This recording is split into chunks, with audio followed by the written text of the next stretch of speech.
साथियों नमस्कार। साथियों, जैसा कि आपको पता है कि प्रधानमंत्री मोदी ने जब पिछले साल शपथ ली थी तो उसके बाद ये बोला था एक स्पीच में कि अगले 6 महीने के अंदर अंदर मैं वामपंथी इकोसिस्टम को ध्वस्त करने का कार्यक्रम स्टार्ट कर दूंगा।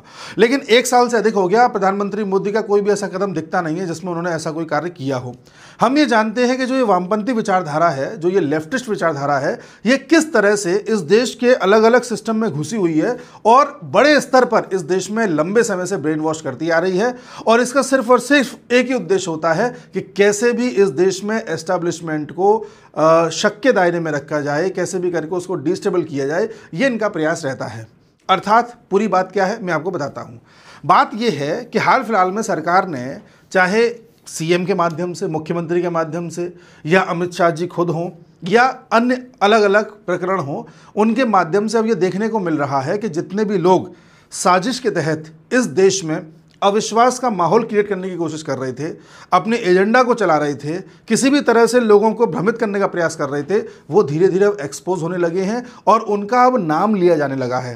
पिछले 10-11 साल में आपने ऐसा कई बार सुना होगा जहां पर यह बोला गया कि लेफ्टिस्ट इकोसिस्टम ऐसा कर रहा है, वामपंथी लोग ये कर रहे हैं, वामपंथी ऐसा कर रहे हैं। लेकिन कभी भी सरकार का कोई भी बड़ा मंत्री या कोई बड़े पद पर बैठा हुआ व्यक्ति डायरेक्टली नाम नहीं लेता था कि वामपंथी लोग कौन से। किसी का नाम तो लो, एक आध का नाम तो सामने आए, लेकिन अब खुल करके नाम लिया जाने लगा है। और इसमें लीड कर रहे हैं हमारे हेमंत बिस्व शर्मा जी, जो असम के सीएम हैं। अभी मीडिया से बातचीत करते समय इन्होंने कहा था कि भाई देखिए, असम में कुछ लोग ऐसे हैं, कुछ वामपंथी ऐसे हैं, और उन वामपंथियों का नाम भी लिया इन्होंने, कि जो असम में अलग अलग जगहों पर भ्रमण कर रहे हैं और ऐसे एलिमेंट से मिल रहे हैं जो या तो पाकिस्तान को बिलोंग करते हैं या बांग्लादेश को बिलोंग करते हैं। और इन वामपंथियों का उद्देश्य है कैसे भी असम में डिस्टेबलाइजेशन क्रिएट करना, कुछ भी ऐसा कर देना जिससे कि यहाँ पर सरकार अगली बार आ ही ना पाए। हम सब जानते हैं कि असम के अगले साल चुनाव है, और हमको ये भी पता है कि उससे पहले बंगाल के चुनाव है, उससे पहले बिहार के चुनाव है। राहुल गांधी को ये पता है कि बिहार में जिस तरह से एसआईआर कराई गई है, वोटर लिस्ट को एक तरीके से दोबारा रिवाइज किया गया है, यही काम बंगाल में भी होगा, यही काम फिर असम में भी होगा, यही काम केरल में भी होगा, और तमिलनाडु के इलेक्शन भी हैं। तो राहुल गांधी या कांग्रेस ये जानती है कि ना तो वो पूरी तरह से बिहार में आ सकती सत्ता में, ना वो पूरी तरह से बंगाल में आ सकती, क्योंकि वो ममता बनर्जी नहीं आने देंगी, ना केरल में आ सकते, ना तमिलनाडु में आ सकते। यहाँ पर रीजनल पार्टीज का अपना अपना दबदबा है। राहुल गांधी को यह पता है कि उनकी कांग्रेस जो आ सकती है सत्ता में, वो सिर्फ और सिर्फ असम में आ सकती है। तो इससे पहले कि असम में एसआईआर हो या असम में बीजेपी अपने पैरों को मजबूत और कर ले, वहां पर ऐसा माहौल क्रिएट कर दो कि कैसे भी अगली बार बीजेपी की कुछ सीटें कम रह जाएं, जिससे कि बच्ची कुची पार्टी मिलकर के अपनी सत्ता बना ले। ऐसी स्थिति में कुछ वामपंथी वहां पर काम कर रहे हैं जिससे कि सरकार सत्ता में ना आ पाए। इसका जिक्र किया हेमंत बिस्व शर्मा ने। अब ये कुछ वामपंथी कौन से हैं साहब?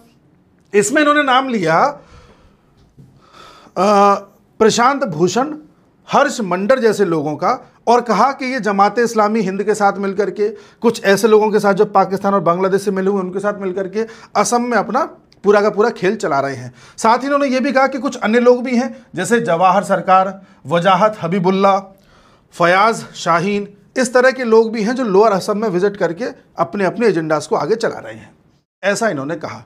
अभी 4-5 दिन पहले भी एक खबर आई थी, जब एक पत्रकार, ये जो अभिसार शर्मा हैं, इनके ऊपर एफआईआर करवा दी गई थी असम सरकार के द्वारा, क्योंकि ये लगातार अपने वीडियोस में असम सरकार को डिफेम करने की कोशिश कर रहे थे और बार बार झूठे आरोप लगा रहे थे कि वहाँ तो हिंदू मुसलमान हो रहा है, हिंदू मुसलमान हो रहा है। तो इनको भी कटघरे में खड़ा किया गया, एफआईआर इनके ऊपर हुई।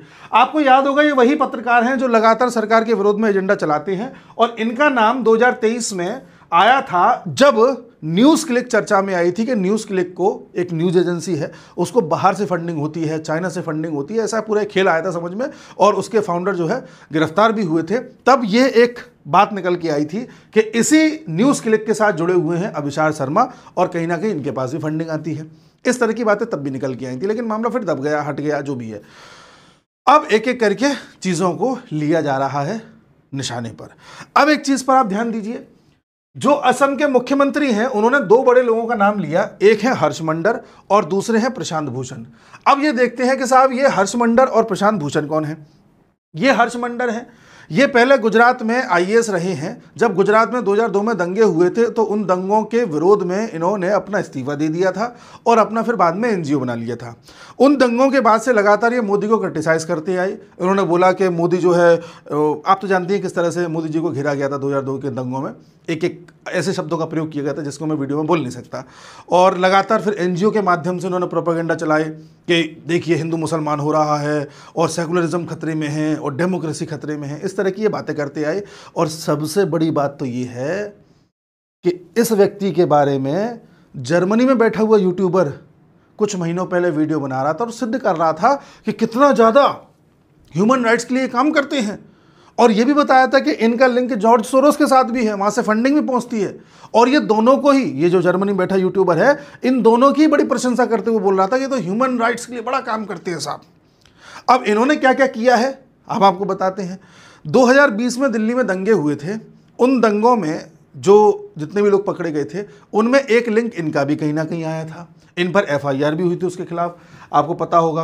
उसी प्रकार से इन्होंने सीएए के प्रोटेस्ट चल रहे थे तो सीएए के प्रोटेस्ट के दौरान ये बात कही थी कि सीएए का जो मामला है, जो मुस्लिम महिलाएं जिस तरह से प्रोटेस्ट कर रही हैं, उनको अधिकार या उनका जो मांग है वो पार्लियामेंट से नहीं पूरी होगी, उसके लिए सड़क पे ही उतरना पड़ेगा। इस तरह की ये बात कह रहे थे। इन्होंने ये भी कहा था कि he will register himself as a Muslim to protest against citizenship amendment bill, यानी सीएए जो आया था उसके खिलाफ प्रोटेस्ट करने के लिए ये खुद को मुसलमान भी बना सकते हैं, ऐसा इन्होंने कहा था। और इतना ही नहीं, इन्होंने ये भी कह चुके हैं पहले कभी कि इस देश में जब बंटवारा हुआ था तो पाकिस्तान से कुछ लोग यहाँ आए थे, तो जब उनको नागरिकता दी जा सकती है तो कुछ अगर अवैध रूप से बांग्लादेशी आ गए हैं तो उनको नागरिकता देने में क्या दिक्कत है। इस तरह की इनकी विचारधारा थी। अब ये इस तरह की विचारधारा वाले व्यक्ति जो एनजीओ चला रहे हैं, फंडिंग वंडिंग आ रही है, जिनके बारे में जर्मनी में बैठा हुआ यूट्यूबर तारीफ़ें कर रहा है कि ये तो भाई बड़े मानव अधिकारों के लिए लड़ने वाले व्यक्ति हैं, ये कौन थे ये भी मैं आपको बता देता हूँ। ये फॉर्मर एनएसी के मेंबर थे, नेशनल एडवाइजरी काउंसिल। अब ये एनएसी क्या है, काउंसिल परिषद क्या है? कुछ लोगों का समूह है जो ये बताता है कि प्रधानमंत्री को क्या काम करना चाहिए। ये 2004 से 2014 के बीच में बनाई गई थी और इसकी अध्यक्ष थी एंटोनियो माइनो, जिनका दूसरा नाम है सोनिया गांधी। यानी कि इस ग्रुप की हेड है सोनिया गांधी और इसी ग्रुप के मेंबर हैं ये हर्ष मंडल। तो सोनिया गांधी और ये पूरा का पूरा ग्रुप ये बताता था कि मनमोहन सिंह जी को करना क्या है। ऐसा बॉडी न इससे पहले थी ना इसके बाद कभी आई। यानी हमारे मनमोहन सिंह जी को एक एक चीज़ बताई जाती थी सोनिया गांधी के द्वारा। तो सोनिया गांधी एक तरह से सुपर प्राइम मिनिस्टर थी, इसलिए उनको कहा जाता था कि सुपर प्राइम मिनिस्टर हैं। आप समझ रहे बात को? तो कहीं ना कहीं ये आदमी किनका प्रिय है, आप समझ रहे हैं? अब यही आदमी अगर असम में जाकर के अलग अलग लोगों से मिल रहा है तो ये किसके लिए ग्राउंड तैयार कर रहा है ये भी आप जान रहे हैं।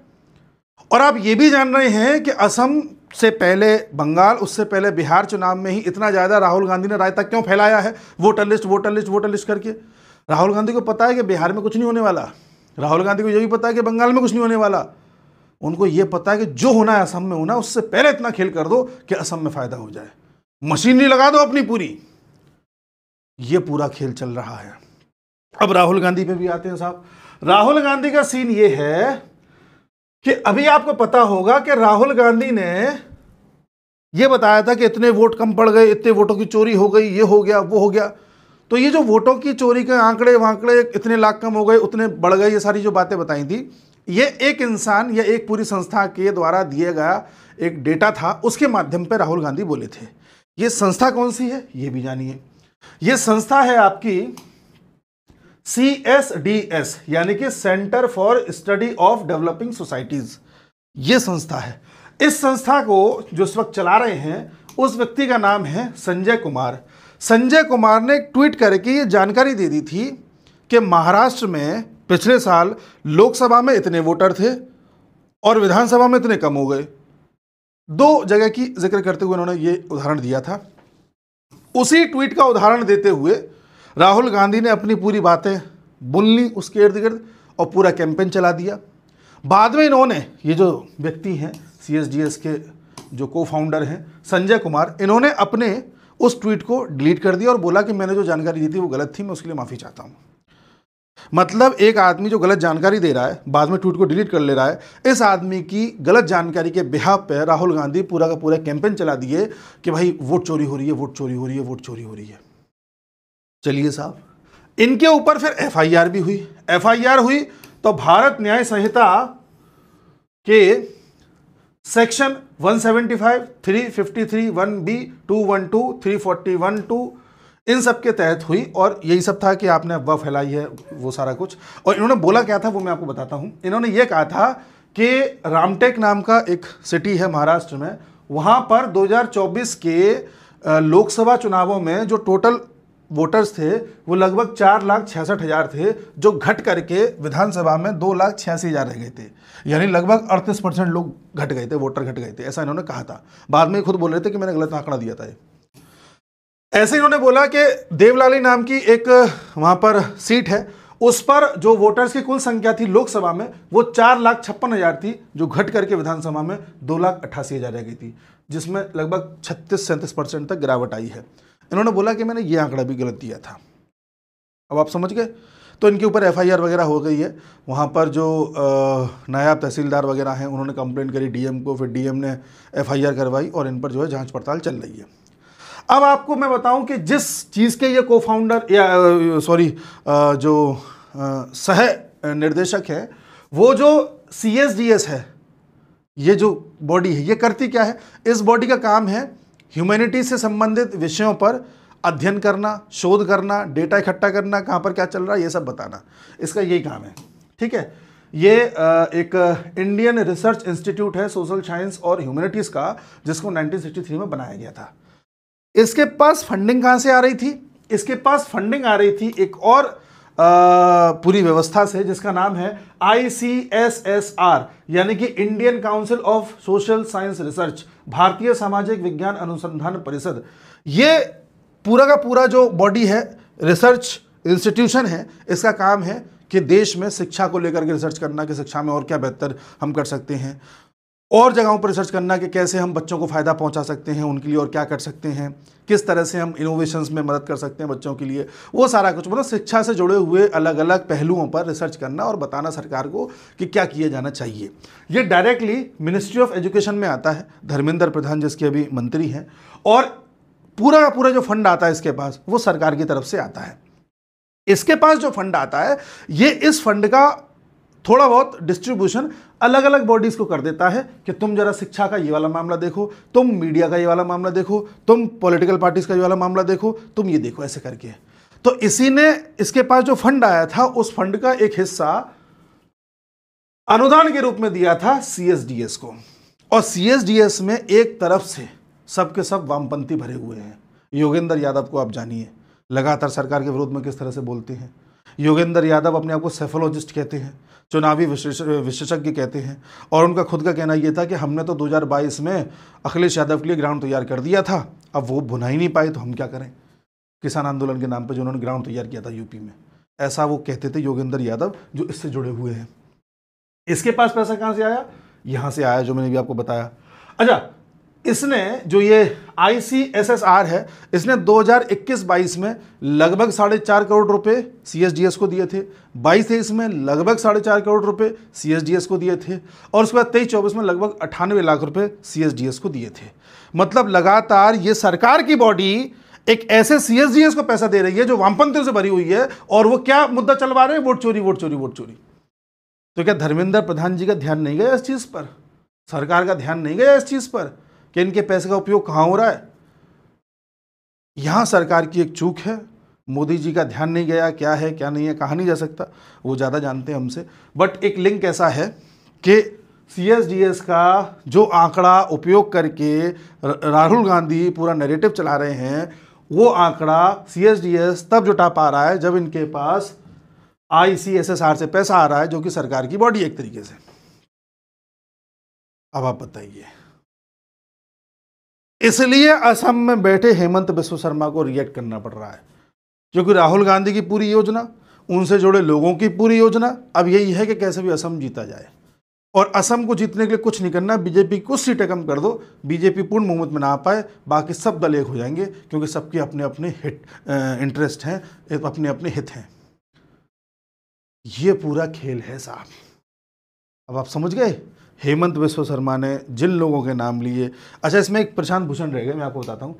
प्रशांत भूषण वकील हैं, वैसे तो शांति भूषण के बेटे हैं, पहले आम आदमी पार्टी में थे और 2014 में उन्होंने ये बयान दिया था कि कश्मीर का मुद्दा सॉल्व करना है, वहाँ पर आर्मी रखनी है नहीं रखनी है, क्या करना है क्या नहीं करना, वहाँ के लोगों से जनमत संग्रह करा लेना चाहिए, वोटिंग करा लेनी चाहिए। इस तरह के बयान भी ये दे चुके हैं। तो कहने का तात्पर्य ये है कि अब धीरे धीरे अर्बन नक्सल्स को टारगेट किया जा रहा है। अमित शाह कह चुके हैं कि जो नक्सली लोग हैं उनको हम 2026 तक पूरी तरह से न्यूट्रलाइज कर देंगे। लेकिन जो अर्बन नक्सल है, नक्सल क्या है? नक्सल एक वैसे तो नक्सलवाड़ी क्षेत्र से ये पूरा आंदोलन स्टार्ट हुआ था, इसलिए नक्सलिज्म इसका नाम पड़ गया, बट ये एक विचारधारा है जो कम्युनिस्ट विचारधारा है। कम्युनिस्ट विचारधारा आपको आपके धर्म से दूर करती है, संस्कृति से दूर करती है, परिवार से दूर करती है, समाज समाज समाज समाज कर करके समाज के लिए जीना है, समाज के लिए जीना है, आपको सब चीज़ों से डिटैच कर देती है और फिर अंत में डिक्टेटरशिप पे जाके ख़त्म होती है। फिर चाहे आप रशिया में एग्जाम्पल देख लें, चाइना में देख लें, चाहे कहीं भी देख लें। इसलिए कुछ लोग मीडिया में हैं, कुछ यूट्यूबर्स हैं, कुछ प्रोफेसर बन गए हैं, कॉलेजेस में हैं, छात्रों के रूप में हैं, हिस्ट्री राइटर के रूप में हैं, एनसीईआरटी की पुस्तकें लिखने वालों के रूप में हैं, नेताओं के रूप में हैं, जिनका सिर्फ और सिर्फ उद्देश्य ये है कि इस देश में इस तरह के संदेश दो, इस तरह की ब्रेन वॉशिंग करो कि लोग यहाँ की जड़ों से कट जाएं। हमको और आपको जो हिस्ट्री पढ़ाई गई, अकबर महान था, हुमायूं महान था, हमसे आज हिस्ट्री के 4 राजाओं के नाम पूछे जाएँ तो हम मुगलों के नाम लेते हैं, हिंदू राजाओं के नाम या हिंदुस्तान के राजाओं के नाम तो हमें पता ही नहीं है। तो ये एक सोची समझी साजिश के तहत किया गया है साहब। हमको सेकुलरिज्म का ऐसा पाठ पढ़ाया गया है कि आज हम हिंदुइज्म की बुराई करें तो हम 4 लोग हंसते हैं आपस में, लेकिन किसी और धर्म के बारे में हम नेगेटिव बात करने से भी बचते हैं। हम ये नहीं कह रहे किसी की बुराई करनी है, अच्छा ही हर धर्म में, बट चाहे हिंदू धर्म ही क्यों ना हो, हमें नेगेटिव पॉइंट लेकर के उस पर चर्चा करनी चाहिए और उसे दूर कैसे करें इस पर विचार होना चाहिए। तभी हमारे देश से सती प्रथा गायब हुई, तभी हमारे देश से चाइल्ड मैरिज लगभग कम हुई, तभी हमारे देश से ऐसी कई गलत व्यवस्थाएं हमने ख़त्म कर पाए, क्योंकि इन चीज़ों पर हमने चर्चा करी। लेकिन इन वामपंथियों ने अन्य धर्मों पर चर्चा नहीं होने दी, और चर्चा न होने का मतलब ये हुआ कि समय के साथ जो रिफॉर्म्स आने चाहिए थे वो नहीं आए। और इस बात को लेकर के ये सेकुलरिज्म का ऐसा पाठ पढ़ाते हैं कि आपको चर्चा भी नहीं करने देते उस चीज़ पर। आज हम जिन पहलुओं पर बात कर रहे हैं हर चीज़ का सबूत हमारे पास है, लेकिन उसके बावजूद भी इन्होंने माहौल ऐसा बना रखा है कि ये चर्चा को भी लोग ये कह देंगे कि अरे तो पार्टी की तरफ बाइज्ड हैं। मतलब आप नेशनलिज्म की बात करो, विद प्रूफ बात करो, आप जेन्युइन बात करो, उसका तो कोई महत्व ही नहीं है। इसलिए ये कहा जाता है कि सरकार बेशक नरेंद्र मोदी की है, लेकिन सिस्टम उन्हीं का है, और यही है वो सिस्टम, पूरा का पूरा इकोसिस्टम जिसने अपनी जड़ें पिछले 70 साल में जमाई हैं। इसे इतनी जल्दी नहीं हटाया जा सकता, बट प्रयास किया जा सकता है। तो मैं उम्मीद करता हूं कि मैं समझा पाया हूँगा कि हेमंत बिस्वा शर्मा ही क्यों रिएक्ट कर रहे हैं और ये सारे तारे समय असम में जाके क्यों जुड़ रहे हैं, और किस तरह से पॉलिटिकल पार्टीज़ और उनके लिए काम करने वाले लोग सामने आ रहे हैं।